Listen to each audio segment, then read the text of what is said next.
So Krishna was a very magnetic person. He happened 5,000 years before. And he was Purna Purush, and he has a magnetism.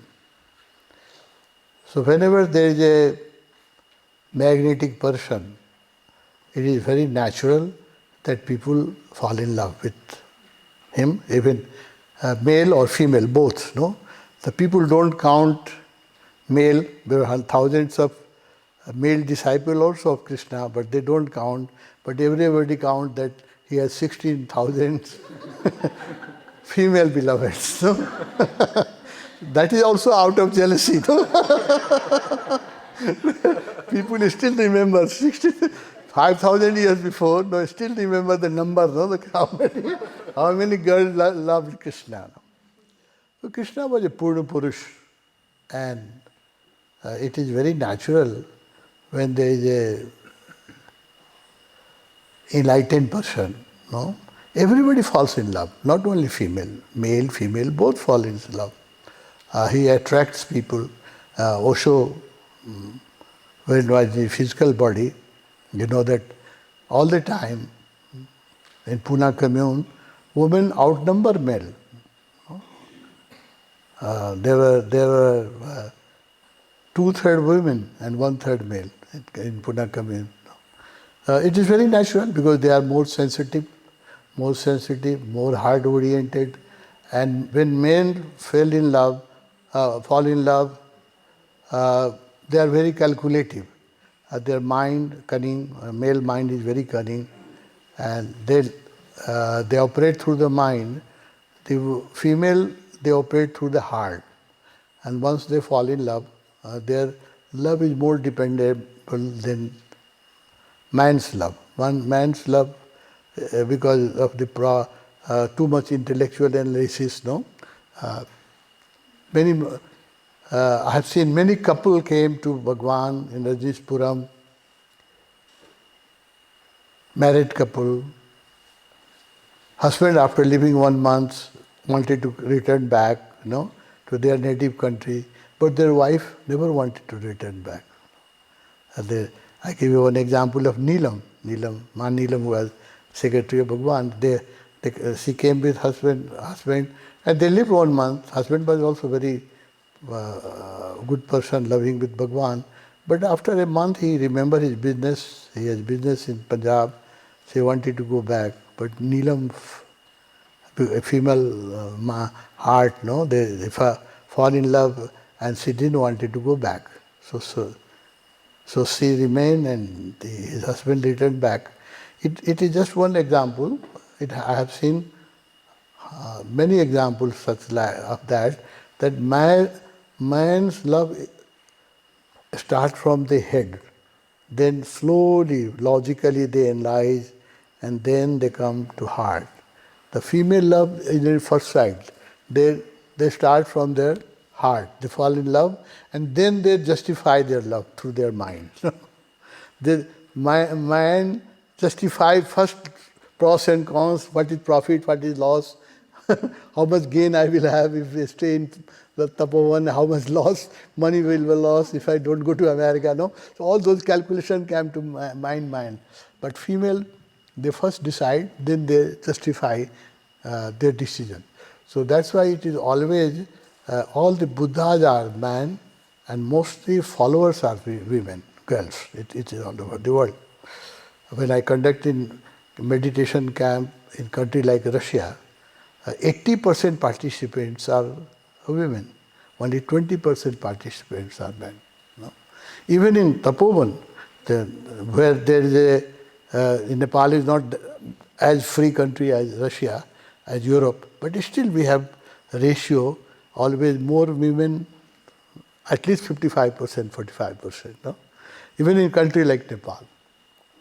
So Krishna has also been 16,000 female disciple, or when female fall in love, they fall in love through the heart, and they love their beloved. So Krishna was loved by many women.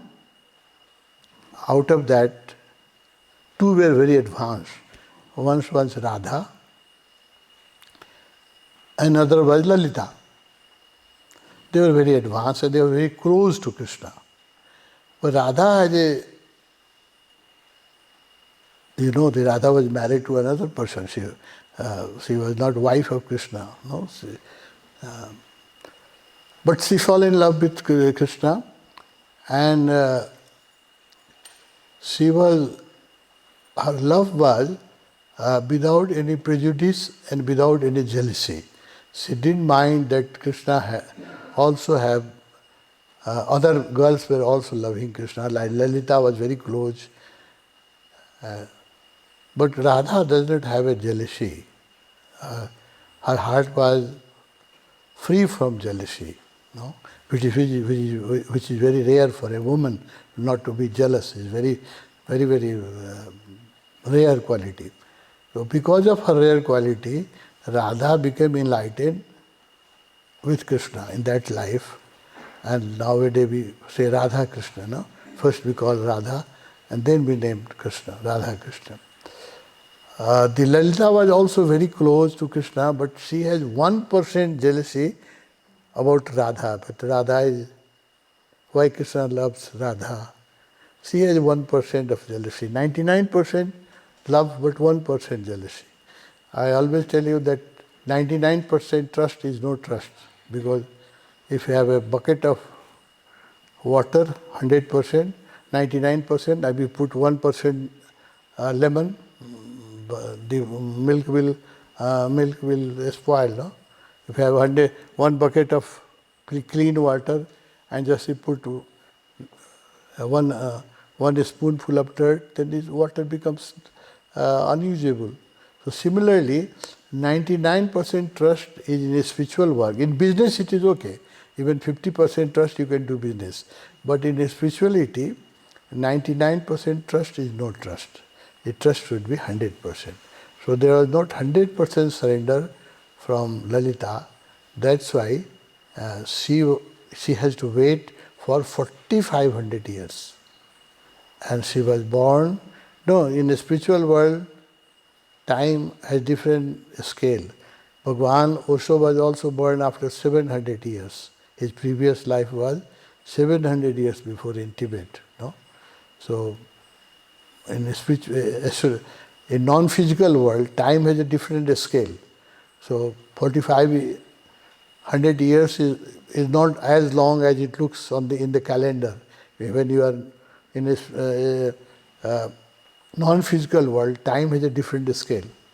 So she was born after 4,500 years as a Meera, and in this life, her love was tested. And you know the story, you can read in my book, a wonderful story about Meera in my book, Lone Seeker Many Master, and how much difficulty she passed, and with what difficult tests she became enlightened. At the end of her life, she became enlightened. Because of 1% jealousy, she has to wait 4,500 years and to be born as a Meera. So it is a spiritual fact. But as ego is male problem, similarly, the jealousy and attachment is a female problem. We all have the problem. Male have ego. Male want to become guru. Before becoming disciple, he wants to become guru. It's a human problem. After doing few months of meditation, he want to become guru. It's too much to remain a disciple. It's a man problem. And female problem is that why somebody else is close to the guru. No? That's her problem. So these are the human problem. Nobody, natural thing. So jealousy is a female problem and ego is male problem. Our problem is ego. So Chaitanya, beware of your ego.